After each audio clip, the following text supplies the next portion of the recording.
Hi, everybody. I have the cutest story for you called Bunny's Book Club by Annie Silvestro and illustrated by Tatiana May Weiss. I think that's how you say her name.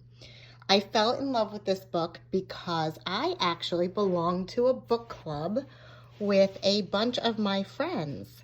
And we choose a new book every single month, and then we get together and we talk about it. And I love, love, love it. Mrs. Cruiser is actually a part of my book club too.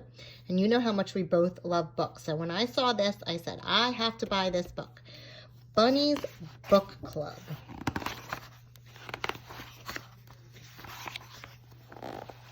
Bunny loved books.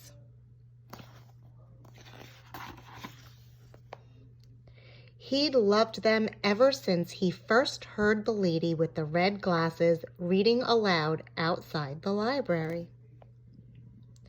As he listened, Bunny imagined himself climbing mountains, captaining a ship, ruling a kingdom. But when summer ended, story time moved back inside. Bunny wasn't sure if animals were allowed in the library. But Bunny was sure he couldn't live without books. Night after night, he could hardly sleep for wishing. He had to do something. So with a flashlight in his paws and hope in his heart, Bunny jumped out of bed and tiptoed through the dark. But when he reached the library door, it was locked. So were the windows. Bunny tried digging, climbing, and yanking. Nothing worked. Until finally, he noticed the book return. The shiny handle was far above his head, but it was no match for a high-hopping bunny hungry for books. Bunny leapt. He clung to the bar, flung himself over, and wriggled his cottontail through the slot. He landed inside with a thud. Bunny's eyes sparkled at the sight of the shelves bursting with books. It was better than a field full of fresh, crunchy carrots. Bunny didn't know where to start. He took a deep breath. It smelled as if he were wrapped inside the pages of his favorite book. He followed his nose to the adventure section. There he found stories about swashbucklers, sharks, and superheroes. Bunny greedily grabbed them all. His whiskers twitching with excitement, he slipped his treasures through the book slot one by one. Then, performing his best balancing act, Bunny wobbled home. He couldn't wait to dig in. And so Bunny returned to the library each night. He searched and sneaked, then scurried back to read. Soon his home was more books than burrow. Then one evening, a loud knock startled Bunny. He closed his book and opened the door. "Where have you been?" asked Porcupine. "Reading," said Bunny. "Why?" said Porcupine. Bunny's eyes popped wide open. "Why?" he sputtered. "Have you ever been to the library?" It was time for Bunny to let Porcupine in on his secret.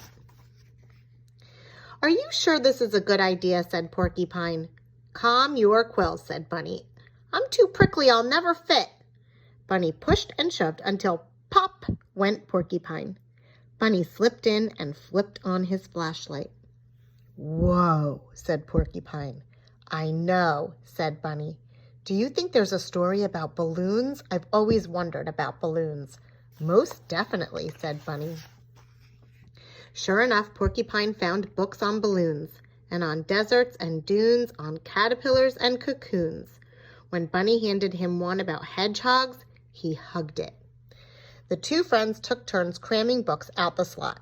Their towers teetered so high they could barely carry them.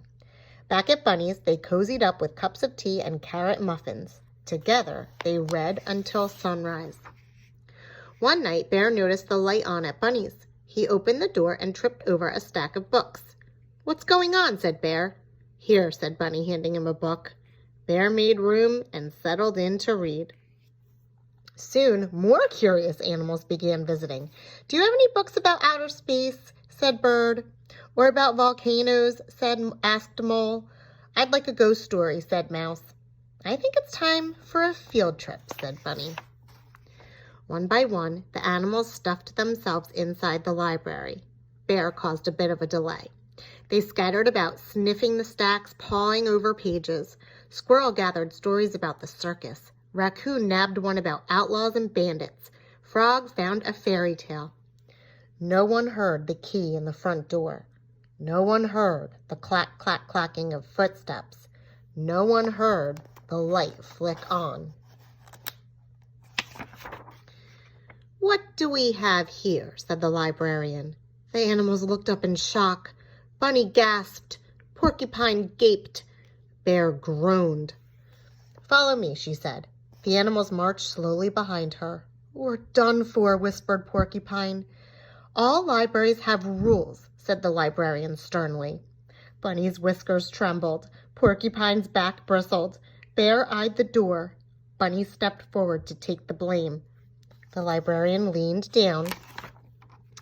The first rule is, every book lover must have one of these, she said. She handed Bunny and his friends shiny new library cards. Now you may borrow books, she said, smiling, as long as you return them, of course. Bunny couldn't believe his ears. They could keep coming to the library.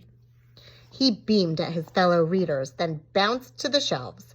He picked the perfect book, and he proudly checked out the very first official selection for Bunny's Book Club. Look, they're all having a book club together. Love this story. I love, love, love it. So boys and girls, do you have a library card? Do you go to the library? If you don't, next year when you go to first grade, you will get to go to library and you will get to take books home. And it's called checking them out. You check them out and then you return them the following week.